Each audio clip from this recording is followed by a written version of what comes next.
শরীরে এখনো তেজ বেশি তো এই জন্য এত গরম গরম কথা। তোমার তেজ একটু কমায়া দেই বলে দিছে, জিন্দান খানায় নিয়ে বন্দি করো, খানা দানা বন্ধ, একটা দানা খাইতেও দিবা না আর এক ফোঁটা পানিও পান করতে দিবা না। ডাক্তারকে বলে রাখছে নারী পরীক্ষা করতে থাকবি, যখন দেখবি যে একেবারে শেষ মুহূর্ত, এখন খাবার দাবার না দিলে আর বাঁচবে না, ওই সময়ে নিয়ে খাবার দিবি। খাবারটা কি দিবি সেটাও ঠিক করে দিছে, বলছে যে মুসলমানদের ধর্মে যে জিনিস হারাম সেটা দিবি, শুয়োরের গোশত আর মদ মিশানো পানি।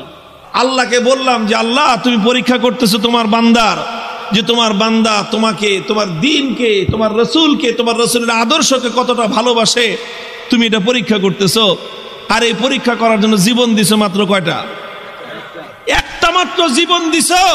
আর ওই একটা জীবন দিয়ে আল্লাহ তোমাকে কিভাবে দেখাবো যে আমি তোমাকে আর তোমার দ্বীনকে কতটা ভালোবাসি?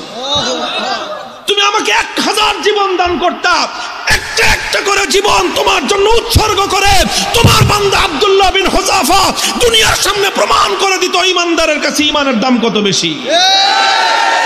উলামায়ে কেরাম, আহলে হক, হকের ঝান্ডাবাহীরা যদি হকের উপর অটল আর মজবুত থাকে, আল্লাহর পক্ষ থেকে সাহায্য আসে, প্রতিপক্ষ মাথা নত করতে বাধ্য হয়। সাহাবী যুগের ছোট্ট একটা ঘটনার উদ্ধৃতি দিই। হযরতে আব্দুল্লাহ ইবনে হুযাফা রাদিয়াল্লাহু তাআলা আনহু, আল্লাহর নবীর একজন সাহাবী, তিনি এক যুদ্ধে নেতৃত্ব দিচ্ছিলেন একটা ছোট বাহিনীর। ঘটনাচক্রে রোম সম্রাট সে ওই বাহিনীটাকে গ্রেফতার করে ফেলল। আল্লাহর নবীর সাহাবী আব্দুল্লাহ বিন হুযাফা রাদিয়াল্লাহু আনহু সহ প্রায় 50 জনের মুসলমানদের একটা কাফেলা বন্দী হয়ে গেল। এখন রোম সম্রাটের ইচ্ছা হলো মুসলমানের ঈমান পরীক্ষা করবে আর যে কোনো মূল্যে মুসলমানকে ইসলাম থেকে দূরে সরাবে। এই জন্য প্রথমে আব্দুল্লাহ বিন হুযাফাকে ডেকে নিয়ে অফার দিল, অফার, লোভ দেখাইলো, বলল তুমি ইসলাম গ্রহণ করো, বিশাল অপ্রতিরোধ্য বিশাল সাম্রাজ্য, পৃথিবীর সুপার পাওয়ার রোম সাম্রাজ্যে তোমাকে বিশাল বড় ক্ষমতাবান পদ দিয়ে দিব, মন্ত্রিত্ব দিয়ে দিব, আর আর তোমাকে আমার মেয়ে বিয়ে দিয়ে দিব। পরবর্তীতে তুমি রাজবংশের নিয়ম অনুযায়ী দেখা যাবে তুমি সম্রাটও হয়ে যেতে পারো, বিশাল এলাকার দায়িত্ব তোমাকে এখনই দিয়ে দিব, কিন্তু শর্ত হলো তোমাকে তোমার ধর্ম এবং আদর্শ ছাড়তে হবে। এই কথা যখন বলেছে, আব্দুল্লাহ ইবনে হুযাফা রাদিয়াল্লাহু আনহু রাগে ক্ষোভে অগ্নিশর্মা হয়ে, কোন কোন বর্ণনার মধ্যে এসেছে রোম সম্রাটের দরবারে দাঁড়িয়ে রোমান সম্রাটকে তিনি লক্ষ্য করে বলেছেন, ইয়া কালবার রোম, হে রোমের কুকুর। রোমের সম্রাট যখন তাকে ধর্মত্যাগের, ইসলাম ত্যাগের পরামর্শ দিয়েছে, তখন তিনি রোম সম্রাটের রাজ দরবারে দাঁড়িয়ে সম্রাট বলে নয়, রোমের কুকুর বলে সম্বোধন করে বলেছেন, মুসলমানের ঈমান এত কম দামি জিনিস না। সম্রাট মনে করলো শরীরে এখনো তেজ বেশি তো এই জন্য এত গরম গরম কথা, এত গরম গরম কথা, তোমার তেজ একটু কমায়া দেই বলে দিছে, জিন্দান খানায় নিয়ে বন্দি করো, খানা দানা বন্ধ, একটা দানা খাইতেও দিবা না আর এক ফোঁটা পানিও পান করতে দিবা না। ডাক্তারকে বলে রাখছে নারী পরীক্ষা করতে থাকবি, যখন দেখবি যে একেবারে শেষ মুহূর্ত, এখন খাবার দাবার না দিলে আর বাঁচবে না, ওই সময়ে নিয়ে খাবার দিবি। খাবারটা কি দিবি সেটাও ঠিক করে দিছে, বলছে যে মুসলমানদের ধর্মে যে জিনিস হারাম সেটা দিবি, শুয়োরের গোশত আর মদ মিশানো পানি। ঠিক তাই হয়েছে। আব্দুল্লাহ বিন হুযাফা সহ না খেতে খেতে যখন মরণাপন্ন প্রায়, তখন একেবারে জীবন বাঁচানোর জন্য তাদেরকে খাবার দেওয়া হয়েছে। খাবার কি? শুয়োরের গোশত আর মদ মিশানো পানি। আব্দুল্লাহ বিন হুযাফা রাদিয়াল্লাহু আনহু চিন্তা করলেন, শরীয়তের মাসলা অনুযায়ী এই পরিবেশে জীবন বাঁচানোর জন্য সামান্য পরিমাণ শুয়োরের গোশত খাওয়া জায়েজ, জীবন বাঁচানোর জন্য। এটা তো আছে, ইল্লা ফামানিস্তুররা ফি মাখমাসাতিন গায়রা মুতাজানিফিল লিইসমিন ফাইন্নাল্লাহা গফুরুর রহিম। একজন মানুষ যদি এমন হয়ে যায় যে কোনো হালাল খাদ্য নাই, হারাম খাদ্য ছাড়া হালাল কোনো খাদ্য নাই, এখন না খেলে জীবন বাঁচবে না, সেই সময়ে জীবন বাঁচানোর জন্য সামান্য পরিমাণ হারাম খাদ্য গ্রহণ করা কি, এটা হলো মাসলা। কিন্তু উনি চিন্তা করলেন এখন তো শুধু হালাল হারামের প্রশ্ন না, এখন প্রশ্ন হলো মুসলমানের ঈমানের আত্মমর্যাদা বোধের প্রশ্ন। আজকে যদি আমি হারাম খাবার খাই তাহলে রোম সম্রাট বলবে দেখছি মুসলমানের ইমানের শক্তি কত দূর। এই সময় মাসলা ভিন্ন। এরকম পরিস্থিতি যদি কারো হয় তাহলে মাসলা ভিন্ন। খাবার খাওয়া হালাল জীবন বাঁচানোর জন্য, এটা যেরকম মাসলা, আর কেউ যদি হারাম খাবার না খেয়ে মৃত্যুকে আলিঙ্গন করে নেয় তাহলে সেই মৃত্যু হলো আফজালুস শাহাদা, সর্বশ্রেষ্ঠ শহীদি মরণ।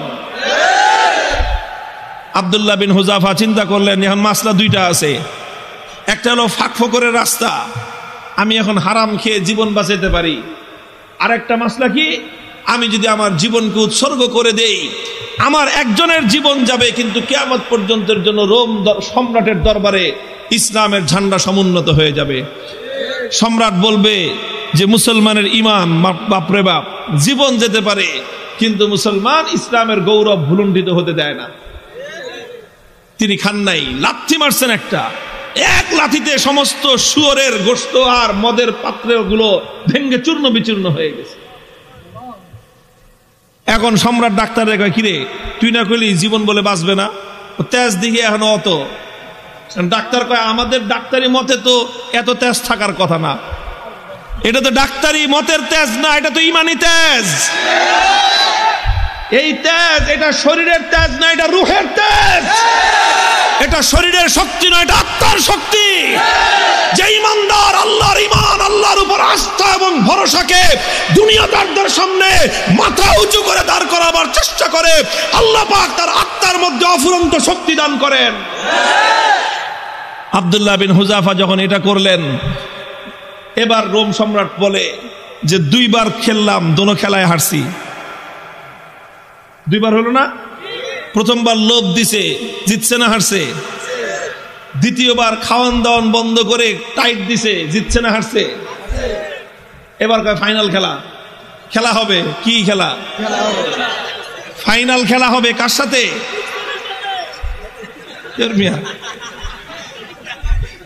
এদের সাথে তো খেলা শেষ করে দিয়ে আসছি তার এলাকায় গিয়ে। ওখানে কোনো খেলা নাই, এখানে তো অফার করেছি আসো, আমাদের দুয়ার সবার জন্য উন্মুক্ত, বন্ধুত্বের হাত প্রসার করে দিয়েছি আমরা। তোমরা ভুল করতে পারো, আমাদের দায়িত্ব হলো তোমাদের ভুল শুধরে দেয়া। রোম সম্রাটের সাথে খেলা হবে আব্দুল্লাহ বিন হুযাফার। একজন হলো সম্রাট, আর একজন তার একজন বন্দী, তার জিন্দানখানার কয়েদি, আর একজন সম্রাট। খেলা হচ্ছে ফাইনাল খেলা। রোম সম্রাট বলল এবার একদম দেখবো চূড়ান্ত যে ইমানের তেজ কোন পর্যন্ত হয়।